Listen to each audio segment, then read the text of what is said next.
é isso, a gente vira a chave para falar sobre o Ceará e com muita felicidade, uma honra imensa, a gente recebe Rafael Dantas no nosso estúdio, treinador do Ceará. Vôlei, pode ficar aqui conosco, fazer parte da nossa bancada, Rafael. Eu te agradeço, quero agradecer demais ao Lucas também. Muito obrigada por vocês estarem aqui nessa manhã, tirarem um tempinho desse final de ano para conversar com a gente.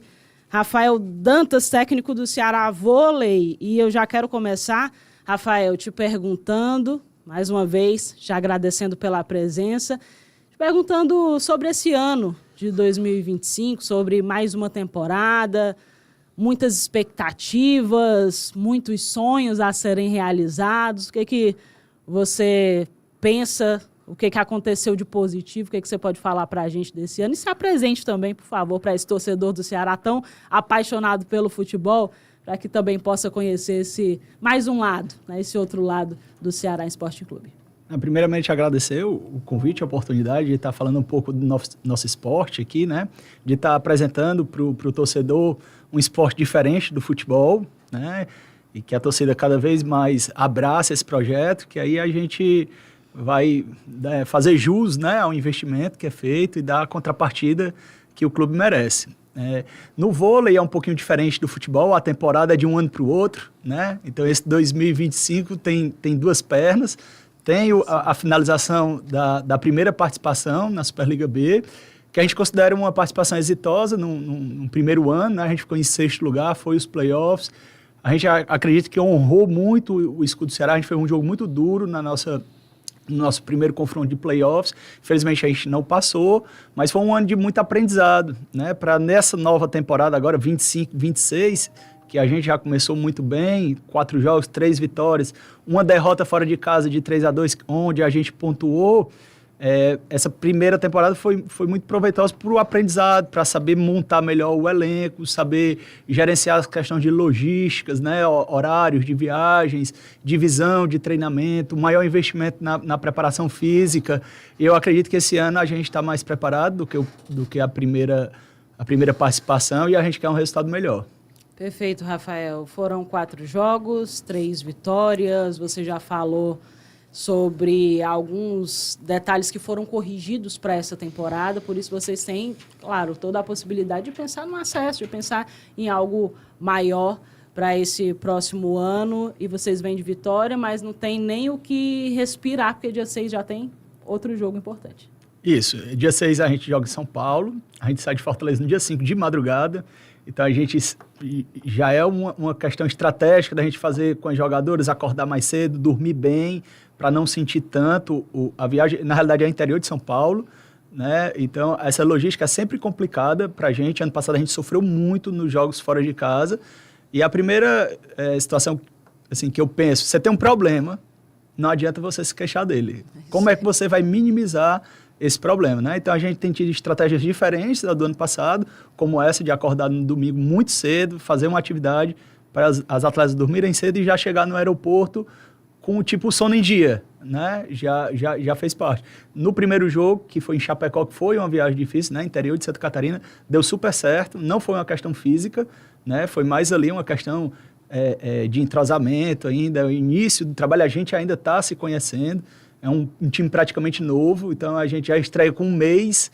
de treino, é pouco tempo para a gente se conhecer a fundo. Quem entende bem do esporte, quem entende um pouco de bastidor, sabe que não é um videogame que você contrata peças, coloca lá e dá super certo, né? O mais importante do que a peça em si é a interação entre essas peças, e a gente ainda está nesse processo de adaptação e de conhecimento. Mas foi um jogo que foi 3-2, que foi muito duro para a equipe adversária, foi 15-13 no tie-break, então foi um pequeno detalhe ali, não foi uma questão física, nem uma questão de adaptação, né? Então, acho que esse ano a gente está com estratégias boas para os jogos fora de casa e já espero que esse jogo do dia 6 a gente consiga a nossa primeira vitória fora de casa. Perfeito. Então, Alexandrino, fica à vontade. Rafael, perguntando até sobre essa relação de temporadas, né? Primeiro ano do projeto, por mais que a gente fale de uma divisão de acesso, é uma divisão que tem um nível de competitividade altíssimo, né? Para quem acompanha o voleibol brasileiro. E aí a gente sabe que que o desporto olímpico, né, vôlei, basquete, modalidades importantes aqui no nosso estado, ele tem um espaço muito mais como força no colégio e na universidade. Quando passa esse processo de universidade para profissionalização, ele já é um pouco mais esquecido. Como é que o Ceará trabalha hoje à frente do vôlei, nesse projeto para essa temporada, tendo em vista a experiência vivida na temporada passada? A questão do esporte olímpico, né, a gente tem alguns incentivos, né? Então, o Ceará foi agraciado esse ano com uma lei de incentivo ao esporte. Não é o suficiente ainda para todo o projeto, mas é um pontapé inicial. Tem a parceria com o CBC, né, onde todas as passagens aéreas a gente recebe via CBC. Tudo isso é verba federal, oriundo da receita ali das loterias, né? Parte desse dinheiro hoje é destinado ao alto nível, parte desse dinheiro hoje é destinado a desenvolvimento do trabalho de base, né? A gente aqui ainda está engatinhando, né? O nosso empresariado, nossos comerciantes aqui ainda tem uma mentalidade assim muito antiga, com todo o respeito. Você vai no interior de Santa Catarina, a cidade abraça. A camisa de um time de Santa Catarina tem dezenas de patrocinadores, né? Restaurante, hotel, todo mundo apoia, todo mundo abraça aquilo ali. Você vai nos Estados Unidos, quem estudou na universidade e é bem sucedido, tem grana, investe, né, sem nenhum retorno financeiro, simplesmente por cultura e por amor àquilo que ele viveu, né? Aqui a gente encontra muita dificuldade ainda em encontrar patrocínio que não seja para o futebol, né? E o futebol, às vezes, são valores muito altos, mesmo valores mais baixos, as pessoas ou querem um futebol, aí o dinheiro dela não dá, ou então o dinheiro que ela tem, ela quer colocar no futebol. Então, eu acho que a gente ainda tem uma mentalidade um pouco ultrapassada. Eu acho que o papel da imprensa, de vocês, para nos ajudar, muito importante, porque hoje Fortaleza, a gente tem um orgulho de dizer que é o maior PIB do Nordeste, a capital, a gente tem um orgulho da nossa cidade, a gente vê o desenvolvimento imobiliário, os prédios que tem em Fortaleza hoje, mas na hora de encontrar algum patrocínio para alguma equipe de esporte olímpico, é muito difícil, né? Na Olimpíada, aí todo mundo quer ver o Brasil com medalha de ouro, com medalha de prata, mas na hora do investimento a gente tem essas dificuldades, né? Eu gosto muito de fazer provocação, no meu treino eu faço muito provocação, e faço uma provocação empresarial, né? Na Olimpíada, quantos atletas cearenses estão lá disputando, né? Será que a gente tem uma boa representatividade no nosso estado, no esporte? Seleção brasileira de futebol, né? Quanto tempo tem um cearense que não está lá? Seleção de vôlei, né? Pernambucano, sempre tem. Então, eu acho que Fortaleza hoje, a gente se orgulha, mais uma vez, dizer que é a principal capital do Nordeste. Se Deus quiser, o estado logo será também. Eu acho que a gente precisa alavancar um pouco o esporte também, o esporte olímpico, né? Fala um pouquinho mais sobre você, Rafael, um pouco sobre a tua carreira, o que você pensa ainda sobre essa ideia de vôlei, porque você fala sobre a questão do clube, né, e a gente percebe que falando sobre vôlei feminino e masculino também, mas vamos seguir assim, são times que se destacam não necessariamente ligados a clube, quando a gente fala de elite, né? Tem Osasco, tem Minas e tudo. E aí, fala sobre a tua carreira e o teu pensamento à frente também. Assim, graças a Deus, a minha carreira como treinador de voleibol, né, que eu acho que é o que vem ao caso, sempre as coisas aconteceram de forma muito natural, né? Eu sou formado em educação física, sou formado em fisioterapia. Assim, no primeiro momento não era um desejo meu ser treinador, justamente porque eu reconhecia a limitação do local onde eu nasci, né? Apesar de, às vezes, identificar algum dom de liderança, de saber gerir personalidades e pessoas, eu sabia que o investimento aqui na nossa região, para você viver disso, ia ser muito complicado, né? Mas fui atleta por muitos anos, joguei muitos campeonatos brasileiros e adquiri uma experiência rodando o Brasil a competições, né? E me formei em educação física, fui ser professor de uma escola, eu sou professor do Colégio Antares, que tem uma parceria na base com o Ceará. E aí a gente começou a ter alguns resultados, né? Nível estadual, sendo campeão estadual. Fomos para brasileiro, a gente teve bons resultados em campeonatos brasileiros. E aí surgiu o convite para ser técnico da seleção cearense, isso tudo de forma natural, nunca foi um objetivo de vida. Aí fui uma época técnico da seleção cearense, a gente teve alguns bons resultados no nível de Brasil, chegou a ser campeão da divisão de acesso e fez uma campanha muito boa na primeira divisão. A gente ficou em sexto lugar, foi a melhor colocação que eu consegui como treinador. E depois achei que tinha já dado para mim, né? Eu tenho sociedade numa clínica e eu investi mais na minha carreira mesmo como profissional de educação física, fisioterapeuta, enfim. E aí veio o convite do Ceará, né? Na hora que eu quis sair do vôlei, o vôlei veio e me laçou de novo o Ceará com essa proposta, esse projeto de se vincular ao CBC, né, que é a Confederação Brasileira de Clubes, que através dessa confederação você consegue angariar recursos para o desenvolvimento do esporte olímpico. O Ceará não pode gastar esses recursos com futebol, tem que gastar com o esporte olímpico, tem que prestar conta, tudo. E aí surgiu esse contato do Ceará, o meu nome foi falado neles pelo trabalho que eu já tinha desenvolvido e eu aceitei. Então, no primeiro momento foi só a base. Aí depois o diretor, cara, se a gente botar o time profissional, nosso projeto vai crescer mais ainda, vamos. Aí a gente jogou no primeiro momento a Liga C, a gente fez uma parceria com a Unifor, não subiu. No segundo ano, solo, né? Só o Ceará, a gente foi campeão da Liga C e jogou a primeira temporada da Liga B ano passado e estamos na segunda temporada agora. E não faço planos, não. Cada jogo, cada treino tem que ser melhor que o anterior. Cada jogo tem que ser melhor do que o anterior e aí a gente vai ver onde é que vai dar isso aí, né? Tudo vai ser consequência da preparação da gente. E, Rafael, tendo em vista a disputa do ano passado, né? Eu acho que é um amadurecimento do processo, acho que é um amadurecimento também do projeto, de tudo que viveu na experiência no passado. Quais são as metas estabelecidas para essa temporada, dentro da realidade? Tá. Ano passado a gente queria... São 14 equipes, né? É jogo de turno único, então a gente faz 13 jogos. Classificam 8 equipes para os playoffs, né? Primeiro contra o oitavo e assim por diante.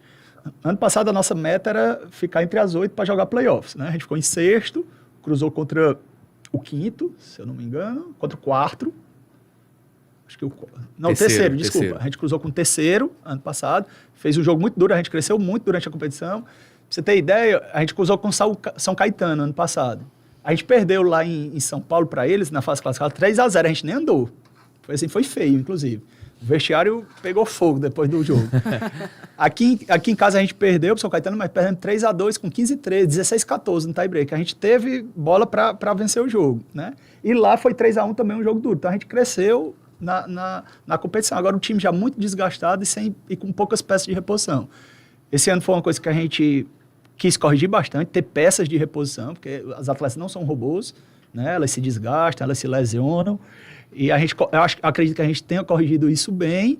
E agora a gente quer ficar entre os 4 na primeira fase, é uma meta, para tentar pegar um cruzamento mais acessível, né? Porque se você fica ali quinto, sexto, sétimo, oitavo, você acaba pegando os times mais fortes da primeira fase. Você conseguindo ficar entre os 4, quanto mais alta a sua classificação, você pega times que não foram tão bem. Isso não significa que vai se classificar, mas um cruzamento mais acessível. E eu acho que uma semifinal, para a realidade das equipes que estão participando, pelo nível de investimento que tem na competição, eu acho que seria uma meta satisfatória para a gente, né? E a linda seria pegar a final, porque os 2 times da final sobem para a Série A, né? Para a divisão principal. Mas, com toda sinceridade, eu sou muito sério, não sei se hoje a gente está preparado em termos de estrutura. A gente já viu isso no futebol acontecer, né?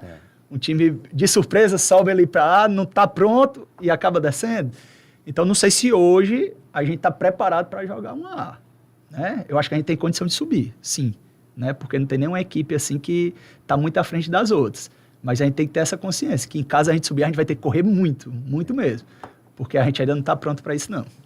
Mas é um pensamento muito interessante e é isso. É muito bom quando não sobe a cabeça e ter uma pessoa à frente que tem toda essa consciência. Rafael, e o torcedor? Como é que esse torcedor está reagindo? Não é bem uma novidade, mas nunca deixa de ser. Quando a gente fala de outra modalidade, é sempre algo que impulsiona muito mais quando algo positivo está acontecendo. Aí vem a história do futsal, que se destaca e às vezes apaga, o próprio futebol feminino. E o vôlei? O torcedor está comparecendo? Manda um recado para esse torcedor que ainda não foi, que não conhece o vôlei feminino, que tem jogo no próximo dia 11, em casa, né? Isso, nosso próximo jogo em casa é dia 11. Eu gosto de dizer que está tendo uma oportunidade aqui, o Ceará, de unir torcedores do Ceará com apaixonados por vôlei, né? Legal. Então, o Ceará hoje tem o Nord, obviamente, no vôlei masculino, mas o Nord ali é um projeto que foi, espero que tenha uma longa duração aqui, mas não é um clube centenário como são nossos clubes aqui, né? Não tem a quantidade de torcedores que tem os nossos clubes aqui. Como tem nesse aspecto só o Ceará, inclusive uma oportunidade de ganhar mais torcedores. Eu estou sabendo de torcedoras, mulheres, né? Que preferem o rival no futebol, mas por causa do vôlei já está criando uma certa simpatia pelo Ceará. Então, é uma oportunidade de você unir essas duas. É um esporte feminino, né? Então nem todas as mulheres gostam de futebol, mas gostam de vôlei, gostam de ver mulheres representando ali, se sentem representadas pela mulher. É outro motivo que pode angariar mais torcedores. Enfim, eu acho que a torcida do Ceará comprou. Você citou futebol feminino e futsal. Não deixam de ser variações do próprio futebol, né? O vôlei é um esporte totalmente diferente. Você vai para o jogo de vôlei, cada set é um jogo. Né? O futebol tem um primeiro tempo ali, tá 1-0, no segundo tempo continua 1-0. O vôlei não, cada set é uma nova história, tem um aspecto emocional muito grande. Você imagina um jogo de vôlei que vai para um tie-break, que tá 10-10, cada ponto é um gol. Né? Aquele AS de Borba, cada ponto que a gente faz é uma explosão de um gol, aquela energia, aquela atmosfera.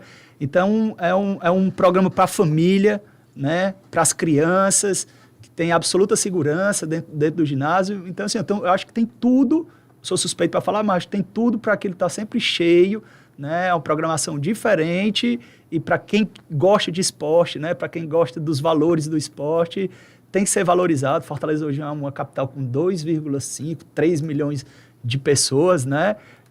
Tem que ser muito valorizado, porque a gente tem que aproveitar o momento. Não sabe até quando vai durar e só vai durar se isso justificar, né? Precisa de uma justificativa. Então, se o torcedor acha que é interessante, se ele gosta, ele tem que estar lá apoiando, cobrando investimento, participando, porque é só por causa dele que o projeto vai permanecer e ter perenidade, né? Todos os jogos do Ceará acontecem no Aécio de Borba? E até então, sim.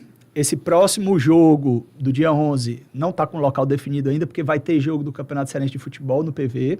Então, é possível que precise ser colocado em outro local.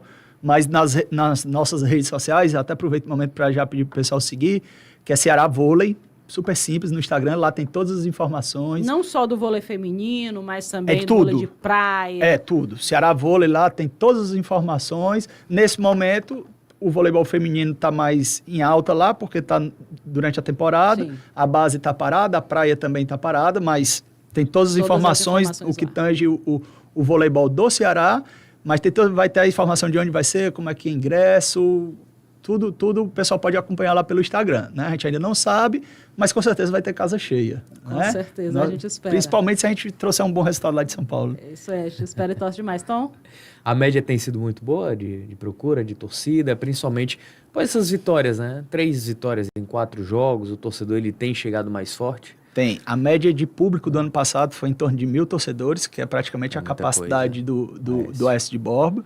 Né? Muitos torcedores nas redes sociais ficavam cobrando que a gente fosse jogar no Paulo Salazar, até mesmo no CFO, mas a gente acha que ainda não é o momento para isso. Se Deus quiser, a gente chega lá, porque se eu colocar, por mais que eu coloque 3.000 pessoas, 2.500 ali no CFO ou no Paulo Salazar, eu perco um pouco da pressão, eu perco um pouco da atmosfera que a torcida gera lá no Aécio, né? E as atletas que hoje fazem parte do Ceará, que ano passado eram adversários, ela fala, pô, cara, é muito difícil jogar aqui, a gente não escuta o treinador que o treinador tá falando, é quente, né?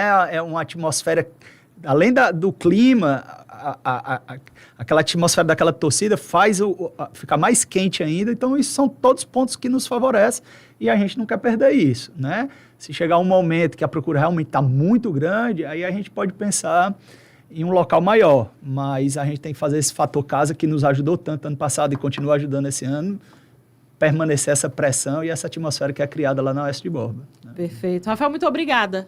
Obrigada mesmo pela sua presença. A gente te deseja sorte, feliz ano novo, não só para o profissional Rafael, mas para você, para toda a sua família. Obrigada ao Ceará, obrigada, Lucas, por ter disponibilizado o grande treinador para conversar um pouquinho com a gente, para entender um pouco mais, né, Tom, sobre mais uma grande modalidade do Ceará. Muito obrigada. Não, imagina, eu agradeço a oportunidade e vocês estão convocados para ir para o nosso próximo jogo, para vocês chegarem aqui no dia 12 e já falar com mais propriedade ainda.